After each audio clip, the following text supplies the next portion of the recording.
எடுத்துக்காட்டு 1.7 a = a, b என்ற கணத்தின் உட்கணங்களை எழுதுக. உட்கணங்கள் என்ன மீன்ஸ் உட்கணம் அப்படின்னு சொன்னா இதுல இருக்கக்கூடிய கணம் தான் உட்கணம். அதான் போன கணக்குல பார்த்தது. ஒண்ணுமே இல்லாம வரும், தனித்தனியா வரும், ரெண்டா வரும், எப்படி வேணாலும் வரும். சரியா? அப்ப உட்கணம்னா வேற ஒண்ணும் இல்லப்பா. என்ன எழுதலாமா? a இன் உட்கணம். a இன் உட்கணம். பிராக்கெட் போட கூடாது. ஃபர்ஸ்ட் a மட்டும் போடுங்க. அப்புறம் b மட்டும் போடுங்க. அப்புறம் சேர்த்து போடுங்க.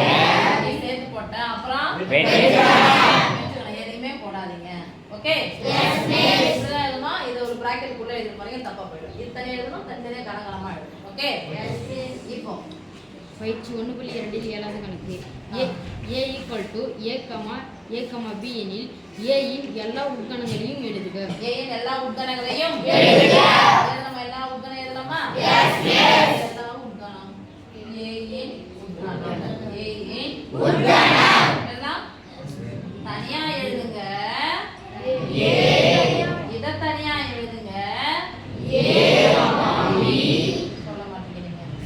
a, b ஒரு உறுப்பு ரெண்டு உறுப்பு தான். இதுக்குள்ள இருக்குது, தனியா எழுத வேண்டிய அவசியம் இல்லை.